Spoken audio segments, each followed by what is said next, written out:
Hello, friends, and thanks for downloading another weekly episode of the Money Girl podcast. My name is Laura Adams. I'm an award-winning personal finance author who's been hosting this show and publishing books, ebooks, and audiobooks since 2008. If I sound a little different today, I am recovering from a terrible cold, so forgive my congestion, but hopefully I'm going to feel better in a few days. Today's show is dedicated to all the new or upcoming graduates this year. I want to say congratulations. No more cramming for exams, living in cramped quarters, or eating bad cafeteria food. You have got a lot to look forward to. But you might also be feeling a little stressed out about your future and about your finances. So that's what today's show is about. How you handle money over the next few years is incredibly important. If you learn some fundamental rules of personal finance now, applying them will set you up for a lifetime of financial success. So this show is going to help anyone who wants solid advice about managing money, no matter your age. And I often get comments from young listeners who feel that many of the show episodes are geared toward older folks. So this show has definitely got you young people covered. But again, I think it's for anyone who wants just some solid tips about how to manage personal finances. So please keep listening. This is episode number 590, 6 tips for college grads to manage money like a grown-up. All right, let's get going with 6 tips that are going to help anyone get a leg up on their financial future. Number 1, have the best bank accounts. I think one of the first things that you should do after graduating is to make sure that you've got great checking and savings accounts. Accounts that you had while in school might not be the best ones to keep going forward. And I think they're so important because bank accounts lay a foundation for all of your money management. You know, it's like your whole system stems from your bank accounts. So they need to give you lots and lots of benefits. I'd like you to look for a bank or credit union that offers a great mobile app, one that has no monthly fees, has easy transfers between accounts and also from outside accounts, has free bill pay so you can get all of the bills paid really easily, and remote deposits. So if you get a paper check, you can get that into the bank easily without actually having to mail a check or go to a physical bank. If you're not sure where to start looking, one recommendation is to visit bankrate.com. They have a whole list of FDIC-insured accounts that are either available for your location or are available nationwide. Personally, I'm a huge fan of USAA, and they only operate online. They've got a lot of military benefits. So if you're in the military or your family has been in the military, you can definitely kind of piggyback on their service. And they've got a best-in-class mobile app. The bottom line is you just need to shop around to see what's going to make sense for your lifestyle and your financial situation. Tip number 2, build your emergency fund. Learning how to handle money wisely can definitely be challenging for new graduates, and my best advice for starting off on the right financial foot is to begin building your emergency fund with your very first paycheck. If you can set aside just small amounts over time, like $100 per month, you'll have more than $1,000 in a year. You'll be prepared for unexpected expenses that could come up. You know, we all have them. It could be car repairs, last-minute travel to see family, or medical bills that are not covered by your insurance. You want to make a goal to slowly accumulate at least 3 to 6 months worth of your living expenses in a savings account. So consider saving 5 to 10% of your income until you reach that goal. I want you to think about an emergency fund as an investment in yourself. It's how you're going to stay calm and cool in the face of a potential crisis like losing your job. Once you start building a cash reserve, the key is not to touch it, except for a serious financial dilemma. I mean, it's an emergency fund, and those funds should not be used for shopping, going on vacation, or anything else that you could truly survive without. So, no matter how much or little money that you start earning after graduation, make building a cash reserve your top priority. Being financially responsible means never ever getting caught without an emergency fund. Tip number 3, understand your student loans. If you're like most graduates, you probably have some amount of student debt. So, your next assignment is to take a hard look at any student loans that you've got. You want to review their terms, conditions, and the various repayment options. And these are going to vary depending on whether your loans came from a private institution or they are a federal loan. For instance, Stafford federal loans give you until 6 months after graduation to start making payments. And if you have not landed a job, or let's say you find that your loan payment is just too high relative to your income, you want to investigate what alternatives you have, because there are lots of alternatives. The standard repayment plan for federal loans requires fixed payments that will get your balance paid off within 10 years, or up to 30 years if you have consolidated your loans. However, as I mentioned, there are a variety of repayment options, and these may be available for certain federal, private, or consolidated student loans. So I'm going to review 7 options that you may have. The first is called graduated repayment. This allows you to make lower payments at first, but then your payments will go up every couple years so that you eventually repay the debt within 10 years, or up to 30 years if you have consolidated loans. And if you can't afford a graduated repayment schedule, you may qualify for what's called extended repayment. That will give you up to 25 years to repay a loan, and it's going to give you a substantially reduced monthly payment. There's also a plan called pay-as-you-earn repayment. This one allows your payments to be 10% of your discretionary income, but not more than you would pay with a 10-year standard repayment. There's also a plan called revised pay-as-you-earn repayment. This one allows your payments to be 10% of discretionary income without a cap. There's also what's known as income-based repayment. This one allows your payments to be 10% or 15% of your discretionary income, but not more than you'd pay with standard repayment. There's also a plan called income-sensitive repayment.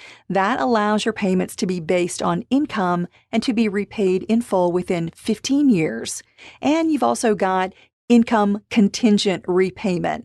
This one allows your payments to be the lesser of 20% of your discretionary income, or the amount you'd pay on a fixed repayment plan over 12 years.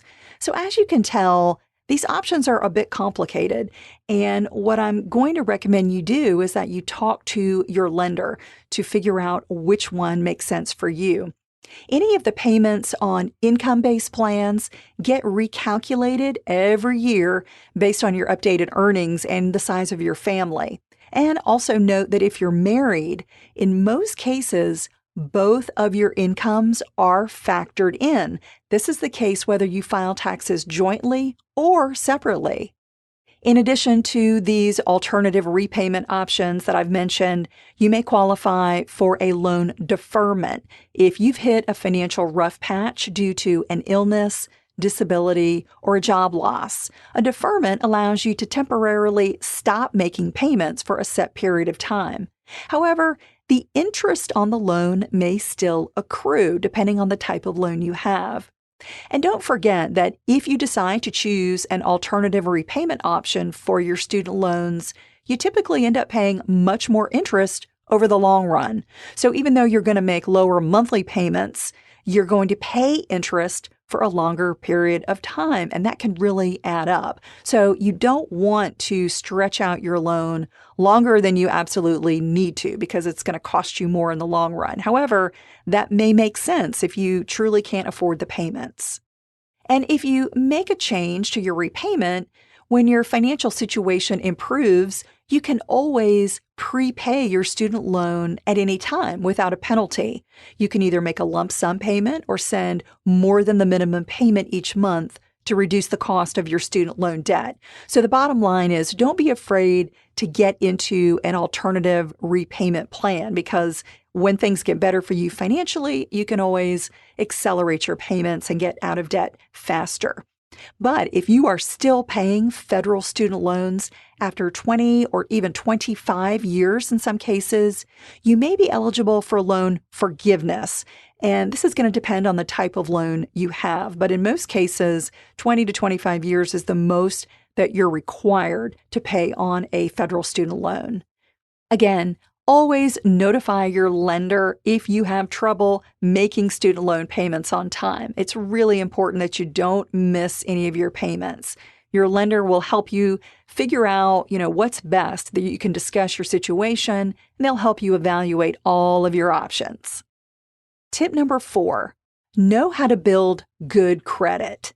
New graduates may not have much credit history, which means you probably have no or low credit scores. But don't worry, it is pretty easy to build good credit over time. Your credit reports are like financial rap sheets, which are maintained by nationwide credit agencies, including Equifax, Experian, and TransUnion. But thankfully, they reveal your good financial behavior as well as the bad. Your credit scores are calculated from the information in your credit reports.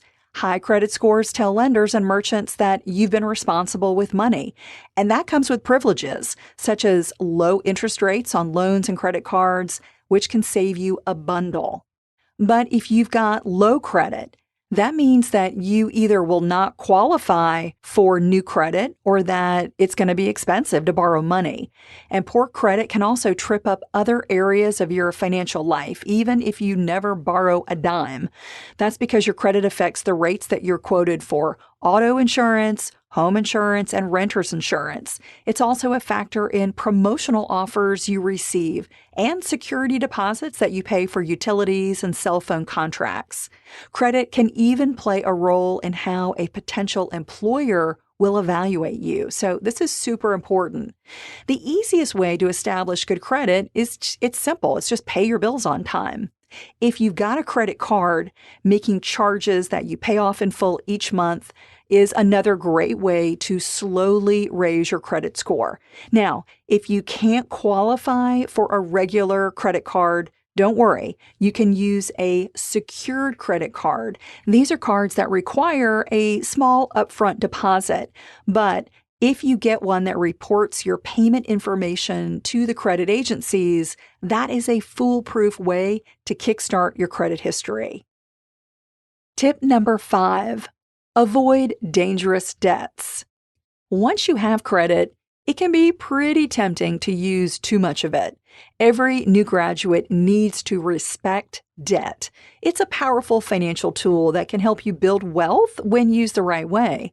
For instance, using low-interest debt to get an education so you earn more over your lifetime, or to buy a home that appreciates in value over time.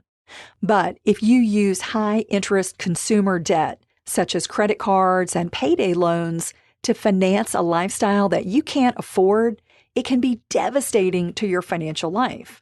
If you want to learn more about eliminating all types of debt and creating the financial future you deserve, I would love for you to check out my new audiobook. It's Debt-Free Blueprint: How to Get Out of Debt and Build a Financial Life You Love. You're going to find the audiobook in audible.com and Apple Books, or you can visit lauradadams.com for more information. And it's also available as a paperback and ebook. And our last tip, number 6, start investing sooner rather than later.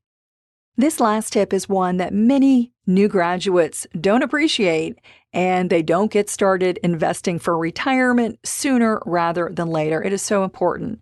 Now, I know you may be thinking, hey, Laura, I haven't even found a job yet, so why should I be worried about retirement?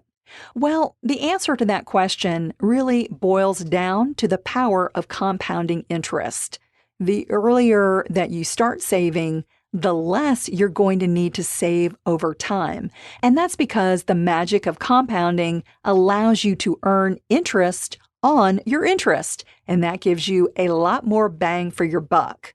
Let's say you're a smart new graduate who works in human resources for a Fortune 500 company, and you sign up for the 401k retirement plan and you contribute $50 a week. If you never increase your contribution and you earn an average of 7%, after 40 years, you're going to have a nest egg worth over $500,000. Now, that's impressive considering you only contributed a little over $100,000 of your own money. You want to choose to invest through tax-advantaged retirement accounts whenever possible and as soon as possible because they reduce your tax liability.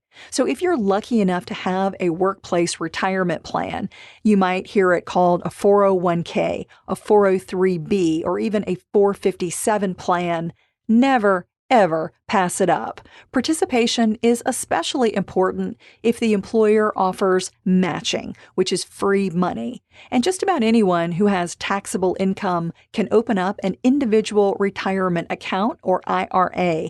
And if you want to learn more about the different types of retirement accounts and the best places to open them, I would encourage you to download my free resource called the Retirement Account Comparison Chart. You can get this by sending me a text. You can text the word retire, RETIRE, to the number 33444. Or you can go to my website, lauradadams.com, and look for the freebie section, and you'll see it there as well. Bottom line is, being young doesn't mean you have to be foolish. It's easy to start off on the right financial foot by building an emergency fund, getting a handle on student loans, avoiding debt, and investing for your future as early as possible.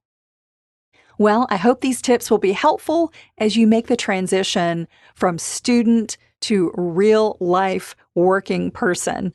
And if you've got a question or comment, you can call me at 302-364-0308 to leave your message. And if you'd like to get a weekly update from me, or not so weekly lately as I've been sick, but I will get back to it, you can visit lauradadams.com, or you can text the phrase "get updates" with no space to that same number, 33444. And it's a short email that's filled with tips, tools, and resources that I think you might enjoy, and kind of just personal updates on me.